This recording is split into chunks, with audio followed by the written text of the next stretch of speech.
바삐 돌아가는 전주의 한 실내 세차장. 검은 옷을 입은 남성이 안으로 들어오더니 여기저기를 두리번거립니다.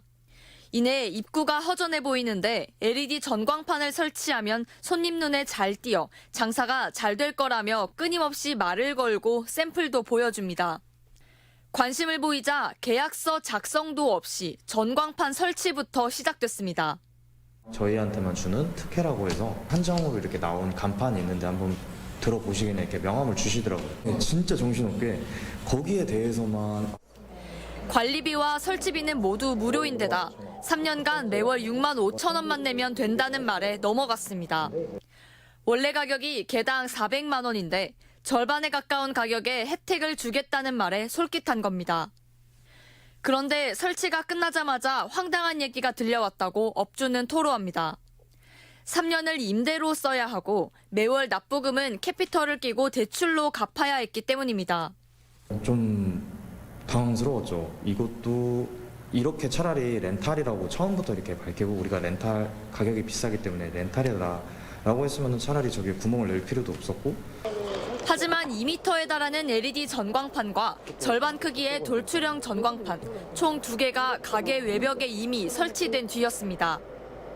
사기를 당했다는 생각에 철거를 요청했지만 이미 중고 제품이 됐다며 실랑이가 벌어졌고 업주만 애를 태웠습니다. LED 전광판이 설치됐던 자리입니다. 업주가 재차 문제를 제기해 철거는 됐지만 이렇게 구멍이 뚫리고 유리창이 깨지기도 했습니다.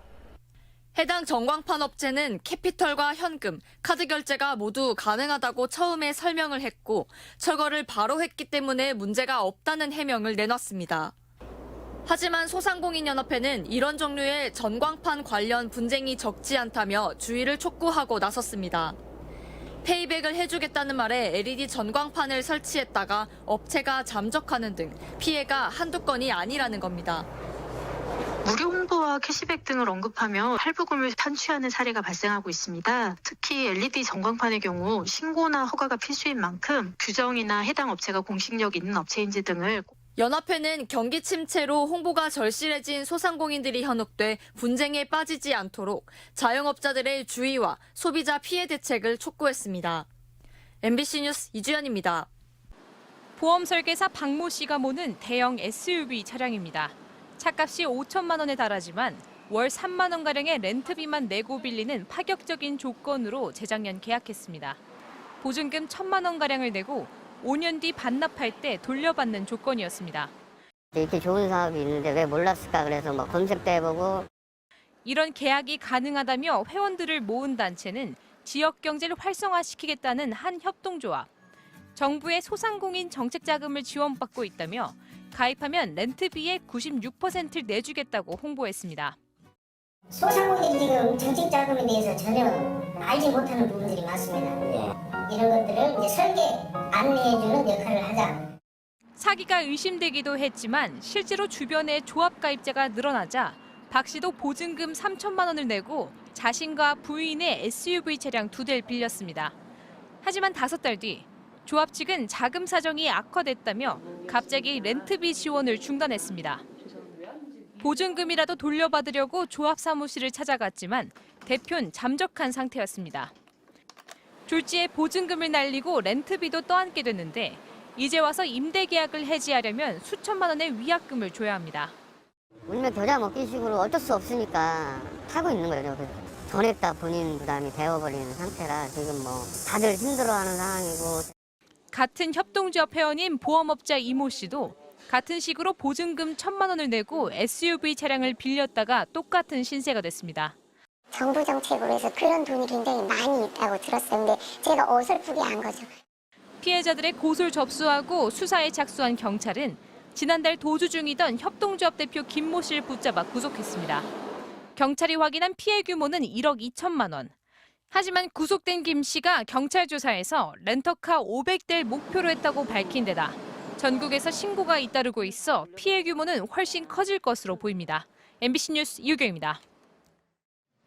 충남 홍성에서 가게를 운영하는 이모 씨는 지난해 4월 서울의 부동산 업자라는 전화를 한 통 받았습니다. 1년 전에 내놓은 가게를 인수할 사람이 나타났는데 감정평가를 받으면 시세보다 권리금을 더 받을 수 있다며 비용을 요구했습니다.